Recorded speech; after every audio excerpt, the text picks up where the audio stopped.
Assalamualaikum warahmatullahi wabarakatuh. Kembali lagi di channel Jurnal Horor.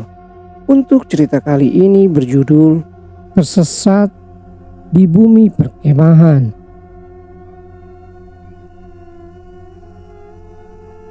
Ini adalah kisah dari salah seorang sahabatku. Sebut saja Anis. Entah momen ataupun sebuah kebetulan semata, aku sudah mengenalnya lebih dari 5 tahun lamanya. Namun selama ini dia tidak pernah menceritakan hal ini. Kisah di mana dia dan keenam temannya beserta seorang guru tersesat di sebuah bumi perkemahan yang cukup luas. Tepatnya di lereng Gunung Lawu. Mereka berdelapan tersesat dan secara tiba-tiba bertemu dengan sebuah keluarga harmonis yang menolong mereka dari hujan dan udara yang dingin kala itu. Tahun 2014, ketika Anis masih duduk di bangku SMA, sekolahnya membuat sebuah kemah di bumi perkemahan dan diikuti oleh seluruh siswa. Kebetulan Anis menjadi panitia dengan beberapa temannya. Mereka diberi tugas untuk mencari tempat dan segala keperluan yang dibutuhkan ketika acara berlangsung. Dari beberapa tempat yang bisa menjadi opsi, terpilihlah tempat ini, bumi perkemahan di salah satu lereng Gunung Lawu. Letak bumi perkemahan ini bisa dibilang berada di desa yang padat penduduk, dengan alam yang masih asri dan disuguhi hamparan sawah yang luas dan pemandangan di atas gunung pada umumnya, ditambah kesejukan yang bisa dirasakan ketika berada di sana. Di sana juga terdapat pendopo yang berada di ujung jalan desa dan juga menjadi titik perbatasan antara hutan atau bumi perkemahan dengan desa yang ada di sana. Atau bisa dibilang pendopo adalah rumah terakhir sebelum masuk ke bumi perkemahan. Walaupun tepat di seberang pendopo masih ada satu rumah warga yang saling berhadapan. Jarak dari pendopo juga tidak jauh. Hanya berjalan beberapa meter ke atas untuk menuju titik di mana kemah itu dilakukan. Pendopo inilah yang digunakan sebagai base camp panitia dan dijadikan panitia untuk beristirahat. Selama 1 bulan mereka menyiapkan segalanya, dari konsep dan apa saja yang dibutuhkan ketika acara berlangsung. Pada saat itu, kemah direncanakan berlangsung 2 hari, tepatnya di hari Sabtu dan Minggu. Semua berjalan semestinya dan tidak ada halangan hingga menuju H-1. Acara yang jatuh di hari Jumat, seperti panitia pada umumnya. H-1, Anis dan teman-temannya menyiapkan segala kebutuhan dan menurunkan segala keperluan peserta kemah. Beberapa panitia inti sekitar 9 orang, terdiri dari 5 cowok dan 4 cewek, berangkat pada hari itu dengan mengendarai sebuah truk. Tibalah siang itu, mereka segera menurunkan barang yang dibawa dari bawah, lalu dipindahkan ke sebuah pendopo yang menjadi base camp panitia. Setelah semua barang selesai dimasukkan, mereka semua terbagi dengan masing-masing tugas agar fokus menyelesaikan sebelum malam tiba. Kita semua sedang bertugas dengan kesibukan masing-masing. Salah seorang bernama Ocat yang bertugas membersihkan terpal bertanya ke salah seorang warga, menanyakan sebuah selang air untuk dijadikan alat membersihkan terpal. "Pak, ada selang gak ya? Ini soalnya saya mau bersihin terpal," tanya Ocat kepada salah seorang warga. "Oh, itu mas di belakang pendopo. Nanti ada jalan kecil, turun, terus ada lumbung. Nah di situ mas, selangnya warna biru ya." Ocat segera mengambil selang dengan berjalan menuju lumbung atau rumah kecil untuk tempat menyimpan barang yang dimaksudkan salah seorang warga. Ketika ia berjalan menuju lumbung dan menuruni jalan kecil yang hanya bisa dilewati dengan satu kaki, ia melihat seorang bapak-bapak sedang memotong rumput di sebuah petakan tanah tepat di sebelah kanannya. "Monggo Pak," Ocat yang mencoba menyapa bapak-bapak yang dilihatnya. Tidak ada jawaban dari bapak itu dengan masih mengayunkan sebilah arit. Ocat pada saat itu tidak berpikir aneh karena mungkin bapak itu tidak mendengar apa yang dia katakan. Beberapa menit berselang. Dengan sedikit perjuangan, Ocat berhasil menemukan selang air dikarenakan beberapa barang yang berserakan dan tidak adanya penerangan sedikit membuatnya kesusahan mencari di mana letak selang air itu.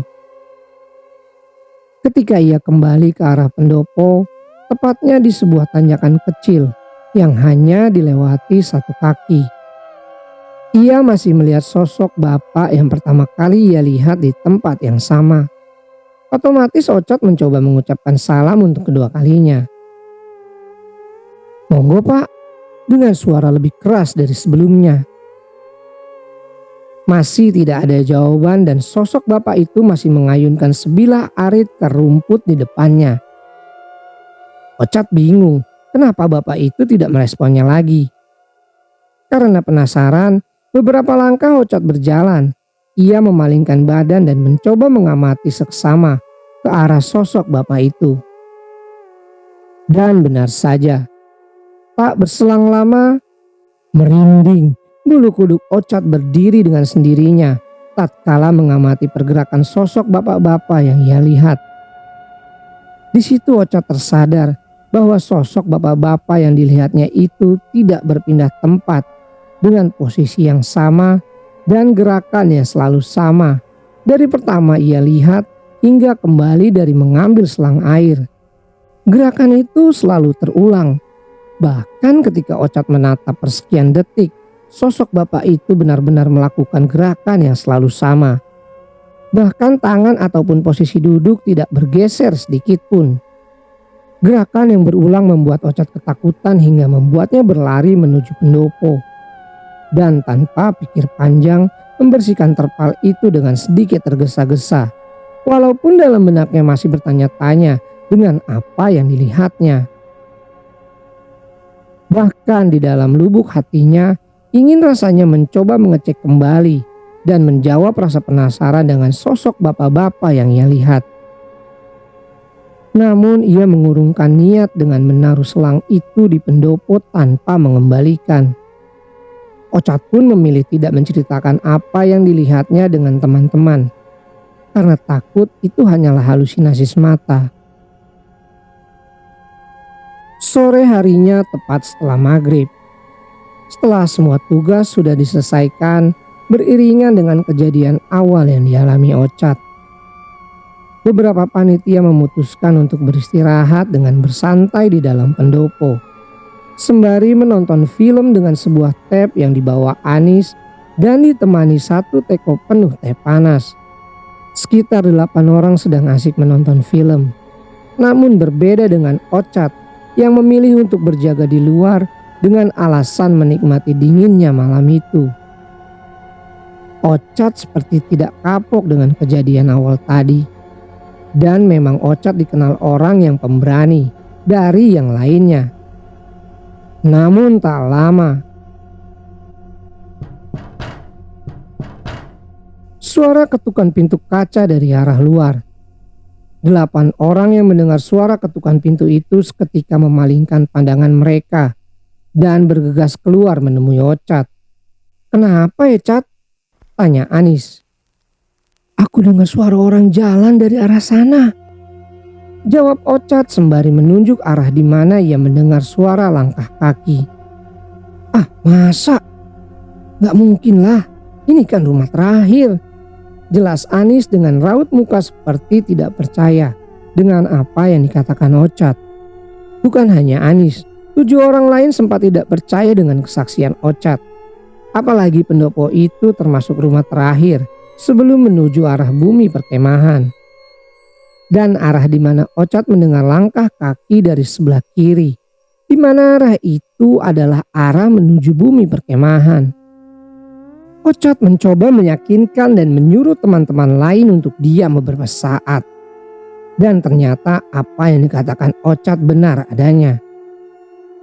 Ocat, Anis, dan ketujuh orang lain mendengar suara langkah kaki seperti diseret bergesekan dengan tanah. Suara langkah kaki itu benar-benar jelas terdengar. Bahkan semuanya mendengar arah dari sumber suara yang memang tidak jauh dari pendopo. Anis dan yang lain mencoba mengecek dari mana sumber suara itu, namun tidak melihat apapun yang membuat suara itu timbul. Bahkan Ocat sempat mengelilingi pagar pendopo dan tidak melihat orang ataupun hewan di sekeliling pendopo. Padahal suara itu masih terdengar jelas ketika mereka mencoba mengecek sumber suara. Suara itu terus terdengar dan semakin mendekat ke arah pendopo. Wah, gak bener nih, ucap Ocat karena merasa ada hal janggal dari suara itu. Bahkan ia sempat menghubungkan dengan sosok bapak-bapak yang dilihat sebelumnya. Akhirnya, karena takut ada hal yang tidak diinginkan, mereka memutuskan untuk masuk ke dalam pendopo. Apalagi seorang Ocat yang sebenarnya sudah mengalami hal janggal untuk yang kedua kalinya. Ketika mereka mencoba berpikir positif dan berlindung di dalam pendopo, tiba-tiba timbul obrolan dari seorang Ocat yang dimana ia masih penasaran dan sesekali melihat ke arah luar dari balik pintu kayu yang bagian atasnya terdapat sebuah kaca. Ocat nyeletuk bahwa ia merasa melihat seseorang yang duduk di seberang pendopo. Tepatnya di sebuah rumah yang terdapat kaca besar menembus ke dalam. Dari penglihatan matanya, di dalam rumah itu terlihat seseorang yang duduk bersender sebuah kursi dan selalu menatap ke arah pendopo. Mungkin jiwa muda mereka membuat kejanggalan awal bukanlah apa-apa. Anis, Ocat, dan kedua temannya memutuskan keluar pendopo untuk menikmati sebatang dua batang rokok sembari sesekali melihat ke arah rumah itu. Anis, Ocat, dan kedua temannya melihat dengan jelas sosok manusia yang duduk di dalam rumah itu. Bahkan ketika mereka mulai tertidur dan bangun untuk sholat subuh, mereka masih melihat sosok itu dengan jelas. Anis sempat bertanya-tanya dan logika Anis berkata, tidak mungkin ada orang yang duduk bersender dari malam hingga pagi hari dengan posisi yang sama dan tidak berpindah sama sekali. Pagi harinya ketika mentari sudah memunculkan sinarnya, Anis yang penuh tanda tanya mencoba mengecek rumah dan ternyata kursi yang digunakan bersender oleh sosok manusia yang dilihat semalam hilang entah kemana. Tidak ada kursi, bahkan rumah itu bisa dibilang rumah kosong. Bukti diperkuat ketika salah seorang warga yang kebetulan lewat mengatakan kepada Anis bahwa rumah yang sedang ia satroni sudah ditinggalkan penghuninya 6 bulan lamanya. Anis yang mendengar penjelasan warga sempat tidak percaya. Apalagi yang dilihat semalam benar-benar jelas. Sesosok manusia yang duduk di sebuah kursi tepat di belakang sebuah kaca besar. Ya nggak mungkin Thomas. Ini kan rumahnya sudah dijual. Yang punya ikut istrinya ke Wonogiri. Oh, kamu malah ngeyel. Mendengar penjelasan warga, sontak Anis bertambah bingung. Karena semalam bukan hanya dia yang melihat sosok itu. Bahkan ketiga temannya yang lain juga melihat. Ocat yang melihat Anis bercakap dengan salah seorang warga sempat menanyakan sekembalinya Anis dari arah rumah. Namun Anis lebih memilih berbohong kepada Ocat. Anis berkata bahwa sosok manusia yang ada di dalam rumah itu adalah pemilik rumah yang memang sering duduk di kursi itu dari malam hingga pagi hari. Bahkan Anis menjelaskan bahwa sosok manusia yang dilihat semalam adalah bapak dari salah seorang warga yang menemuinya ketika mengecek rumah tersebut. Berbohong adalah jalan satu-satunya. Anis berpikir apabila dia berkata jujur, nantinya akan menimbulkan kepanikan. Apalagi banyak sekali perempuan yang menjadi panitia dan ikut melihat sosok itu semalam. Singkatnya, Sabtu itu panitia lain menyusul ke bumi perkemahan yang datang bersama para guru dan peserta kemah. Mereka semua berkumpul di sebuah tanah lapang. Anis dan kedelapan teman yang sebelumnya sudah datang dan bermalam dengan segala kejanggalan yang mereka rasakan, lebih memilih diam dan tidak membicarakan kepada panitia lain. Mereka mencoba lebih fokus dengan rangkaian acara hari itu, karena banyak hal yang harus mereka lakukan. Namun kejanggalan yang dirasakan malam itu ternyata belum berhenti. Salah seorang teman Anis bernama Reza yang ikut bermalam dan kebetulan HP-nya dijadikan alat berfoto, sempat terkejut dengan sebuah foto yang dia abadikan malam sebelumnya. Reza melihat sebuah gumpalan asap tebal berwarna putih memanjang tepat di sebelah kiri. Seketika Reza memanggil teman-teman lain yang ada di dalam foto. Mereka bertanya-tanya dari mana asal asap putih itu. Ada yang mengaitkan dengan asap sebuah kompor portable dan asap rokok. Anis menolak itu karena tidak mungkin asap dari kompor portable ataupun rokok bisa berbentuk seperti gumpalan asap tebal dan memanjang seperti di dalam foto. Sudah, simpan aja fotonya. Nanti dilihat lagi. Ini udah mau mulai acaranya. Ucap Ocat mencoba mengalihkan yang lain agar lebih fokus, apalagi hari Sabtu adalah hari pertama kemah. Hari pertama berjalan tidak seperti yang diinginkan. Entah berhubungan atau tidak dengan kejanggalan di hari sebelumnya. Pagi hari cuaca sangat panas, bahkan terasa sangat terik. Walaupun udara sejuk masih bisa dirasakan. Namun tepat setelah zuhur, cuaca berubah drastis. Tiba-tiba hujan deras disertai angin yang kencang. Anis yang bertanggung jawab sebagai koor acara sempat kebingungan. Awalnya siang itu ia berencana ingin melakukan survei jalur yang digunakan untuk outbound. Memang dari rentetan acara, minggu pagi akan diadakan outbound dengan mengelilingi sekitar bumi perkemahan.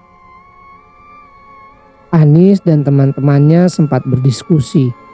Apakah harus melakukan survei dengan keadaan hujan atau harus menunggu hujan berhenti? Ini gimana? Kalau kita nunggu hujan kemalaman, rawan juga nanti kalau malam kita nyari jalur, ucap salah seorang. Ya udah, kita ke jalur nunggu agak reda aja. Ini masih deres banget kok, jawab Anis. Ketika hujan agak reda, tepat jam 15.00, sekitar 7 orang dengan formasi 4 laki-laki. Anis, Junet, Reza, Ocat, dan 3 perempuan, Ayu, Maya, dan Lia. Mereka bersiap untuk melakukan survei jalur. Ketika mereka sudah mempersiapkan segalanya, Anis masih menimbang apakah melakukan survei dengan dampingan guru atau tidak. Anis sempat bertanya kepada guru pembina dan sempat dilarang apabila mereka melakukan survei jalur tanpa dampingan guru. Akhirnya dicarilah salah seorang guru bernama Pak Anto untuk menemani ke-7 orang melakukan survei jalur outbound. Total 8 orang yang akan melakukan survei jalur. Mereka berjalan ke atas berbekal jas hujan yang mereka pakai. Mereka mulai berjalan melewati pematang sawah dan hutan yang cukup lebat. Berjalan sekitar 30 menit. Udara semakin dingin dengan hujan yang masih sesekali turun dengan deras. Kabut mulai turun dan membuat beberapa dari mereka menggigil. Tak lama salah seorang bernama Ayu tiba-tiba merasakan lemas dan pusing, bahkan tidak mampu untuk berjalan. Pak Anto yang tidak tega melihat Ayu meminta Anis menghubungi panitia yang ada di base camp dengan sebuah HT untuk membawakan sebuah tandu untuk mengevakuasi Ayu turun dan membawakan HT baru karena HT yang dibawa saat itu tidak bisa bertahan lama dengan daya baterai yang tersisa. Datanglah 5 orang untuk menjemput Ayu. Ketika mereka sudah menaikkan Ayu ke tandu dan bersiap turun. Ada yang gantiin Ayu dong. Kamu aja Yun, biar gak ganjil, ucap Junet yang meminta Yuni menggantikan Ayu. Yuni mengiyakan dan menggantikan Ayu melanjutkan survei jalur pada hari itu. Waktu terus berjalan, hari semakin gelap, ditambah cahaya matahari yang tertutup awan mendung. Mereka tersadar tidak membawa senter sebagai sumber cahaya waktu itu. Bahkan GPS ataupun maps yang seharusnya mereka bawa tertinggal di base camp. Dari awal dalam pemikiran mereka, jalur yang akan mereka lewati tidak jauh dan tidak memakan waktu yang lama. Mereka tidak berpikir apa yang sebenarnya akan ada di depan mereka. Walaupun sebenarnya Anis dan beberapa panitia sudah melakukan survei seminggu sebelumnya. Namun dengan kondisi yang berbeda. Ditambah Ayu yang ketika itu sakit, membuat waktu mereka terbuang untuk menunggu evakuasi dari bawah. Singkat cerita, mereka tetap berusaha untuk melanjutkan pencarian jalur dan akhirnya menemukan beberapa tempat yang dirasa cocok untuk outbound. Mereka menandai semua tempat dengan batu dan tongkat agar mudah mengingat. Dan memang di setiap perjalanan yang mereka lewati selalu menandai dengan rafia dan tanda panah ketika menemui persimpangan jalan. Namun saat itu Anis dan Ocat merasa bahwa jalur yang mereka lewati bersama yang lain agak berbeda dari seminggu yang lalu ketika melakukan survei. Anis dan Ocat mencoba berpikir positif bahwa jalur yang mereka lewati adalah jalur yang sebenarnya. Hanya nampak berbeda karena kondisi jalur yang gelap. Keanehan muncul ketika Anis mencoba menghubungi panitia yang ada di base camp dengan HT yang dibawanya. HT tidak berfungsi, padahal indikator baterai masih dalam keadaan penuh. Anis masih mencoba mengotak-atik HT dan berusaha menghubungi panitia lain. Sempat terhubung namun setiap kata yang Anis ucapkan HT itu mati dengan sendirinya. Anis masih mencoba berpikir positif. Mungkin karena hujan membuat HT tidak berfungsi normal. Apalagi posisi di tengah hutan membuat HT tidak bisa menangkap sinyal secara sempurna. Tepat sebelum maghrib, sekitar jam 17:30, sampailah mereka di sebuah lapangan terbuka. Disinilah Anis merasa lega. Anis teringat ketika survei seminggu sebelumnya, dia sempat tiba di lapangan terbuka itu, namun dari arah sebaliknya. Mereka memutuskan untuk beristirahat dan melaksanakan sholat. Selesai sholat, mungkin karena udara yang cukup dingin dan baju mereka yang basah karena hujan, Maya merasakan hal yang sama seperti Ayu. Maya merasakan badannya lemas, pusing, bahkan sekujur tubuhnya gemetar dan wajah yang nampak pucat. Junet dan beberapa orang lain mencoba membantu Maya agar tidak bertambah parah. Sementara Anis dan Ocat mencari jalur yang pernah mereka lewati seminggu sebelumnya. Anis dan Ocat mencari jalur karena ada 2 cabang jalan dan memastikan jalur mana yang benar menuju jalan keluar ke arah jalan raya. Anis berdiskusi dengan Ocat untuk meyakinkan jalur mana yang benar. Anis kemudian teringat ketika survei pertama kali. Dari arah sebaliknya atau bisa dibilang dari arah masuk jalan raya. Dia berjalan menyusuri jalan setapak seperti jalur petani yang menembus ke pematang sawah. Jalur petani itulah yang ujungnya adalah lapangan di mana mereka berada saat itu. Ketika mereka berdua mencoba jalur pertama, Anis menemukan jalur setapak yang mirip dengan jalur dari arah jalan raya. Anis dan Ochard segera menyusuri jalan itu. Mereka terus berjalan dan anehnya bukannya menembus pematang sawah. Lama-kelamaan semak belukar semakin lebat dengan Anis yang masih berusaha menembus semak belukar dengan kedua tangannya. Namun apa dikata, beberapa langkah kemudian Anis dan Ochard merasa semak belukar semakin lebat. Bahkan kedua tangannya sudah tidak sanggup untuk menebas semak belukar. Mereka berdua merasa ada yang janggal dengan jalur itu. Karena logika mereka berkata, jalur ini tidak mungkin dilewati manusia. Seperti sudah beberapa tahun tidak dilewati. Ini kok kayaknya buntu ya, Cat. Padahal kan ini jalan setapak pas kemarin kita lewat, ucap Anis sembari melihat sekelilingnya. Iya, aku juga ngerasa gitu. Udah nih, fix jalan buntu. Udah, kita putar balik aja. Malah takut aku. Jelas Ochard yang ternyata merasakan hal yang sama dengan Anis. Pada saat itu Anis merasakan hal yang sangat janggal dengan jalan yang dilewatinya. Padahal dia benar-benar ingat di mana jalan itulah yang menuju ke arah jalan raya. Bahkan di saat Anis mencoba membuka semak belukar, bulu kuduknya sempat berdiri beberapa kali. Apalagi ketika dia melihat semak belukar yang menjulang tinggi melebihi tubuhnya. Anis dan Ochard kembali ke arah lapangan terbuka dan memberitahu yang lain bahwa jalan pertama buntu dan tidak ada jalan keluar karena tertutup semak belukar. Yuni dan Lia yang mendengar kabar dari Anis sontak menangis. Mereka meyakini bahwa saat itu benar-benar tersesat dan tidak bisa kembali ke bumi perkemahan. Pak Anto tak tinggal diam. Dia mencoba menenangkan dan meyakinkan bahwa pasti akan ada jalan keluar menuju perkemahan. Bingung dan takut, itulah yang dirasakan Anis saat itu.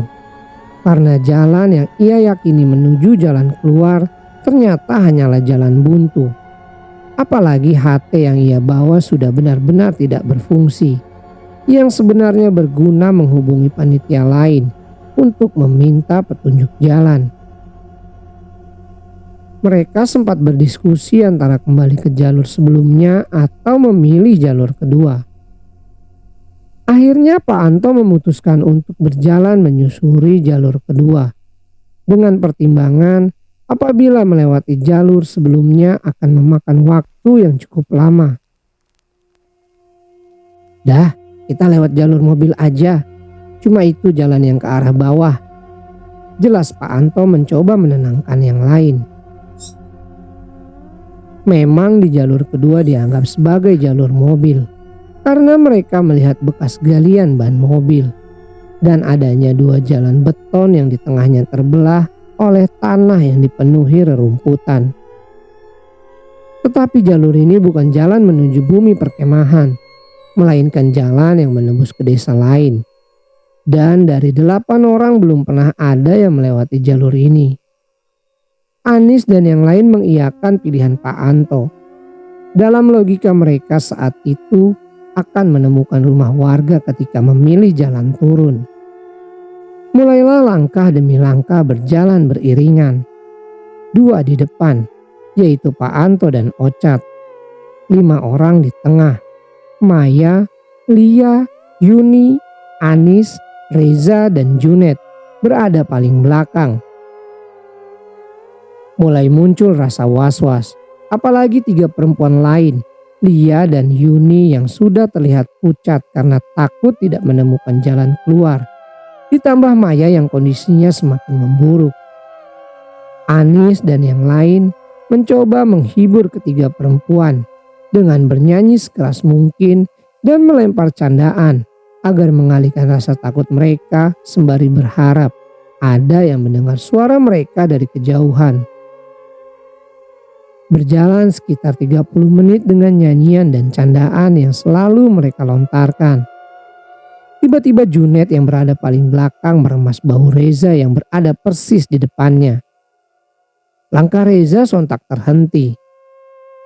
"Kenapa, Jun?" tanya Reza yang terkejut dan seketika menatap Junet seperti kebingungan mencari sesuatu di sekelilingnya. "Udah, nggak apa-apa, lihat depan aja," jawab Junet ketakutan. Junet dan Reza melanjutkan langkah mereka dengan Reza yang masih kebingungan kenapa Junet merebas bahunya secara tiba-tiba. Tak lama berselang, giliran Anis yang melihat tingkah aneh Junet. Junet berjalan tersendat seperti ada sesuatu yang menghalangi di sela-sela kakinya. Bahkan sempat membuatnya terpleset beberapa kali. "Kamu kenapa, Jun? Sakit ya?" tanya Anis pada Junet. Enggak kok, enggak. "Nggak apa-apa, nggak apa-apa," jawab Junet dengan posisi kepala ke bawah seperti tidak ingin menatap arah depan.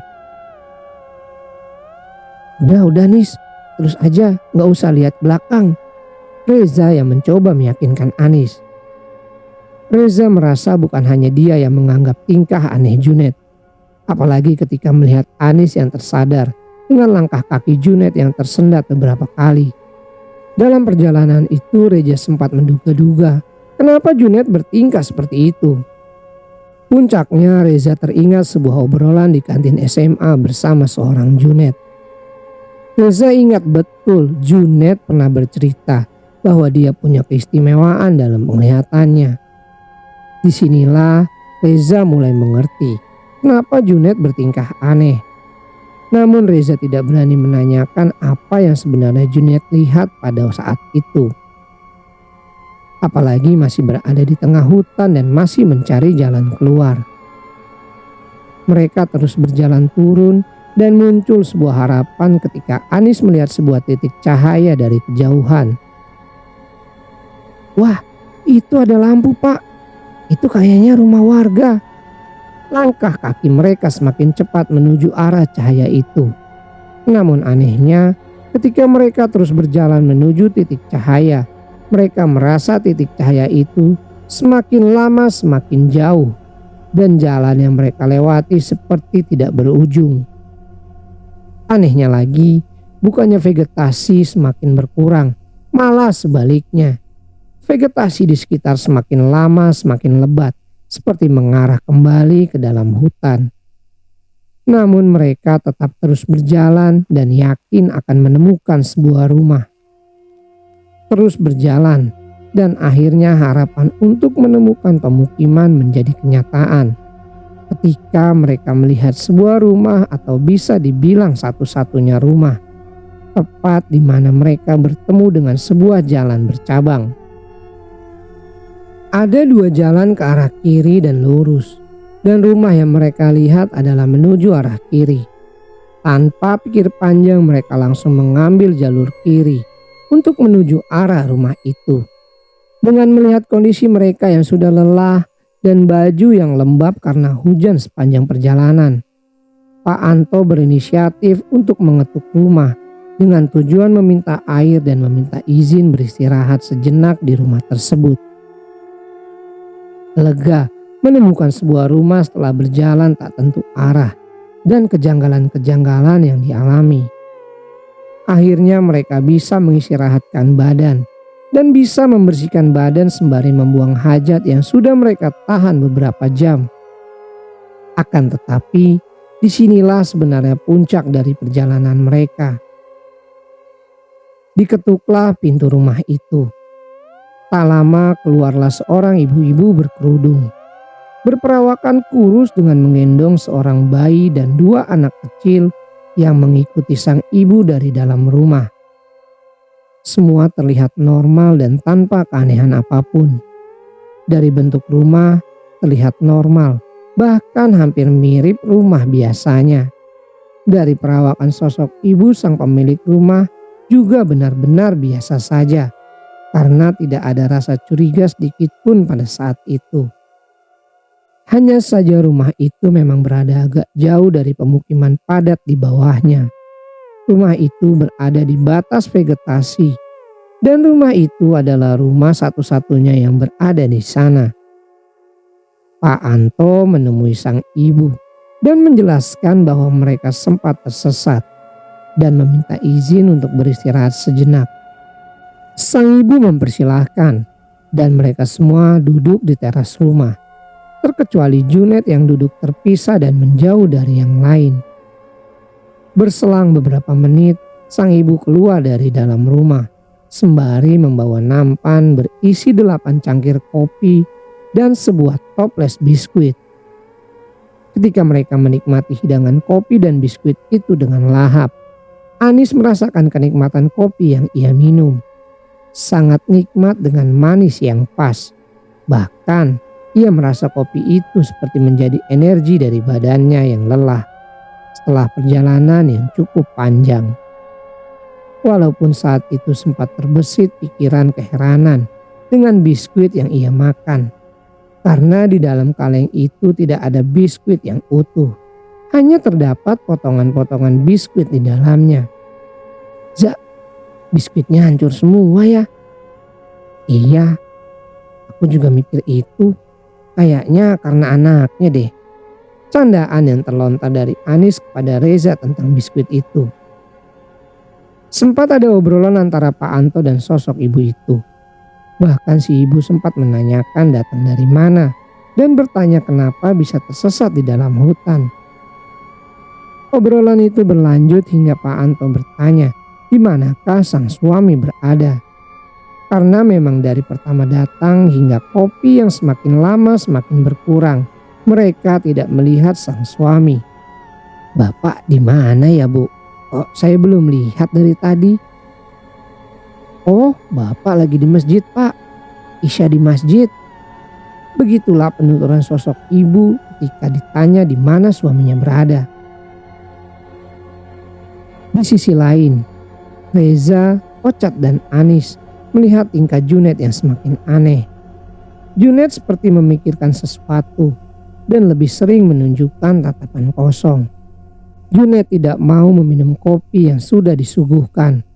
Bahkan dia seperti menolak menatap arah teman-teman lain, tepatnya ke arah rumah.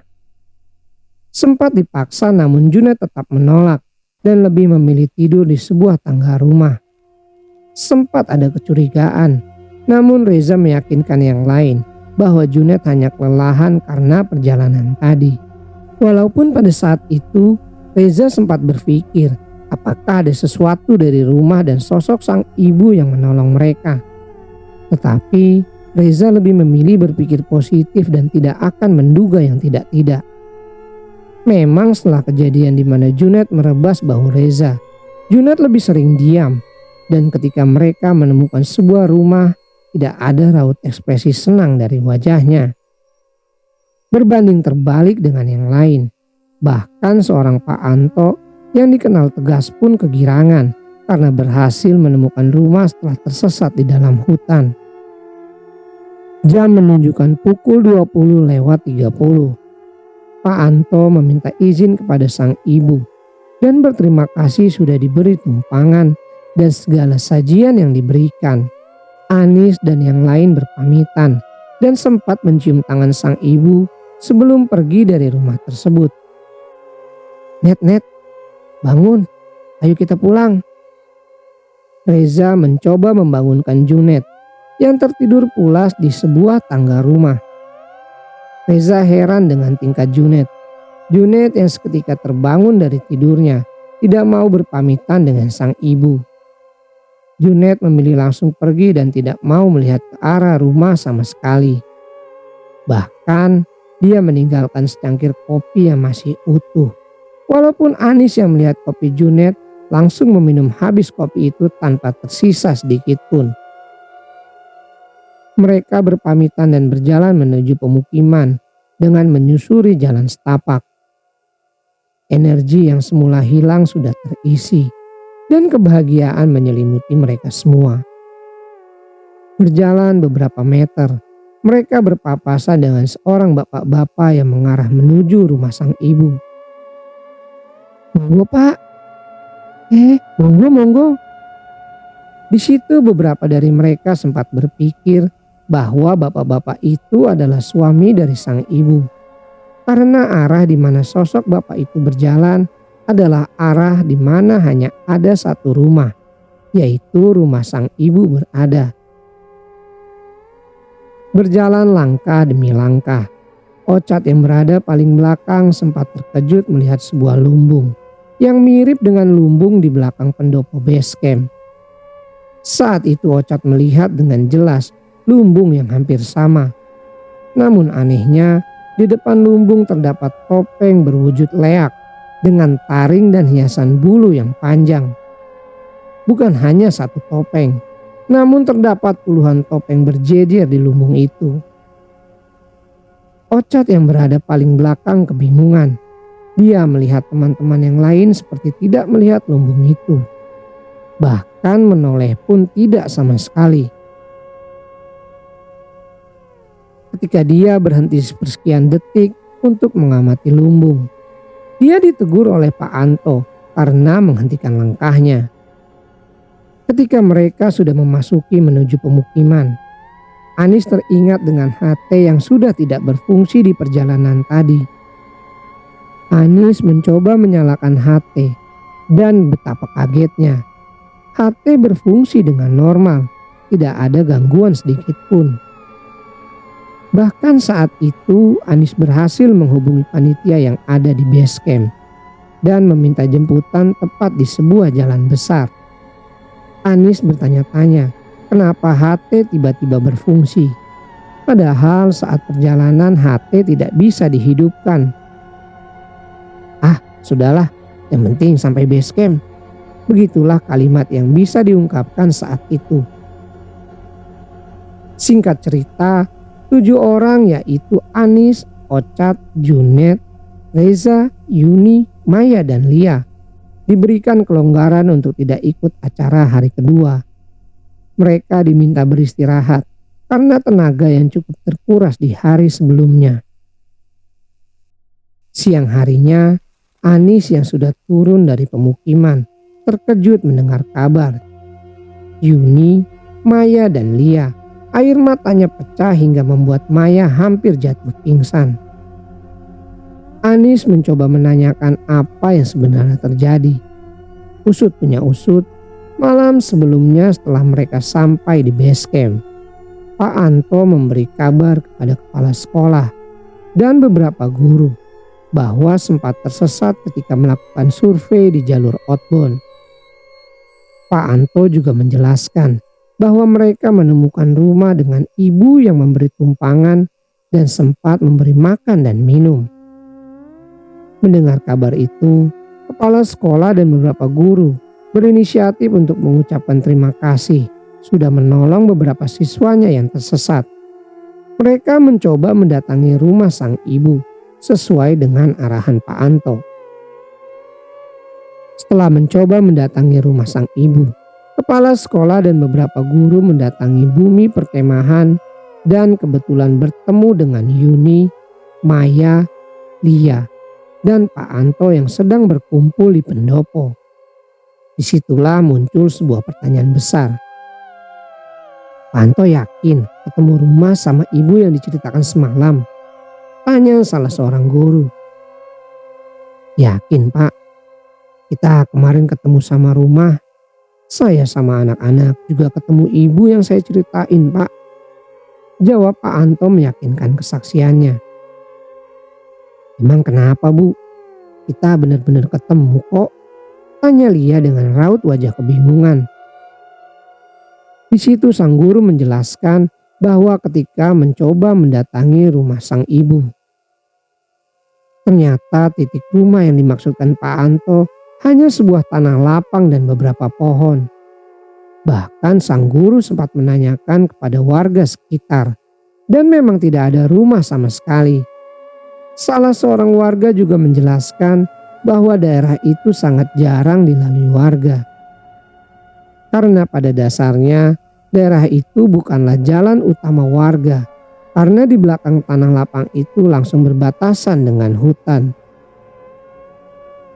Yuni, Maya, dan Lia yang mendengar cerita dari sang guru sontak menangis. Bahkan Maya sangat histeris karena tidak menyangka jika apa yang dilihatnya bukanlah sesuatu yang nyata. Pak Anto yang tidak percaya kemudian kembali lagi ke rumah yang ia satroni malam itu. Ketika berjalan dengan jalan yang sama malam itu, ketidakpercayaan Pak Anto seketika buyar ketika titik di mana rumah itu berada benar-benar hanya sebuah tanah lapang. Pak Anto sempat syok dengan apa yang dilihatnya. Namun Pak Anto mencoba mencari informasi tentang rumah sang ibu. Ternyata pernah ada cerita di mana seorang ustadz diminta untuk mengisi pengajian oleh seorang ibu-ibu di titik alamat yang sama. Saat sang ustadz mendatangi rumah itu, sesampainya di sana, sang ustadz hanya menemui sebuah tanah lapang. Berjalan beberapa hari setelah kemah dilakukan, cerita tentang rumah dan ibu misterius menjadi bahan pembicaraan di kalangan semua siswa. Anis, Ocat, Reza yang langsung mengalami hal itu masih antara percaya dan tidak percaya. Karena apa yang mereka lihat dan apa yang mereka makan benar-benar nyata. Yuni, Maya, dan Lia bahkan tidak mau berkomentar apapun saat itu. Karena takut dan trauma dengan apa yang mereka alami. Namun Reza dan Ocat yang memang paling dekat dengan Junet sempat menanyakan kepada Junet yang memang punya kelebihan. Dari pembicaraan mereka berdua, Junet tidak mau membicarakan soal rumah dan ibu yang mereka temui saat itu. Junet berkata bahwa dari awal perjalanan memang terasa aneh. Apalagi setelah Ayu sakit, perjalanan terasa berbeda dengan cuaca yang ekstrim dan jalan yang nampak berbeda. Junet juga bercerita ketika dia meremas tangan Reza. Junet melihat sesosok leak berwarna hitam yang sempat lewat di depannya, yang membuat badannya agak oleng dan sempat terjatuh hingga meremas tangan Reza. Sosok leak ini sama dengan topeng yang dilihat Ocat di lumbung sepulangnya dari rumah sang ibu. Dan setelah itu, Junet merasa ada sesosok hitam yang selalu mengikutinya dan sempat memberi arah jalan mana yang benar. Ocat dan Reza yang mendengar cerita dari Junet sempat mengaitkan sosok hitam dengan sosok rumah dan ibu yang mereka temui. Tetapi itu hanyalah sebuah dugaan. Dan tak lama berselang, mereka berdua bertemu dengan Anis dan menceritakan semua kesaksian Junet. Anis mempunyai pertanyaan besar dalam benaknya, apalagi setelah mendengar cerita dari Reza dan Ocat. Kemudian Anis teringat dengan tetangganya yang memang dianggap orang sakti. Sebut saja Pak Roni. Anis menemuinya dan menceritakan semua yang dialami ketika melakukan kemah. Pak Roni memejamkan mata dan kemudian menjelaskan apa yang sebenarnya Anis temui. Pak Roni menjelaskan bahwa sebenarnya Anis dan teman-temannya sudah diberikan peringatan dari awal.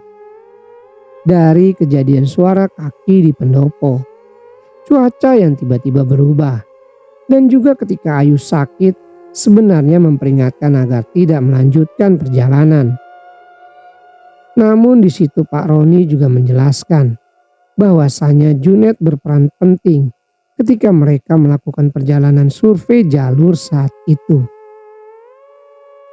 Bisa dibilang Junet mengerti jika mereka diarahkan menuju rumah tersebut. Dan sebuah rumah dan sosok ibu yang ditemui Anis sebenarnya adalah penyelamat mereka. Dan memang apa yang dilihat mereka hanya halusinasi semata. Sosok ibu itu sebenarnya adalah sosok hitam yang mengikuti Junet setelah melihat sosok leak. Sosok hitam itu tepatnya bersemayam di sebuah pohon besar, tepat berada di tanah lapang itu. Pertanyaan Anis paling besar adalah apa wujud sebenarnya kopi yang ia minum dan juga biskuit itu? Jawaban yang cukup mencengangkan dari Pak Roni.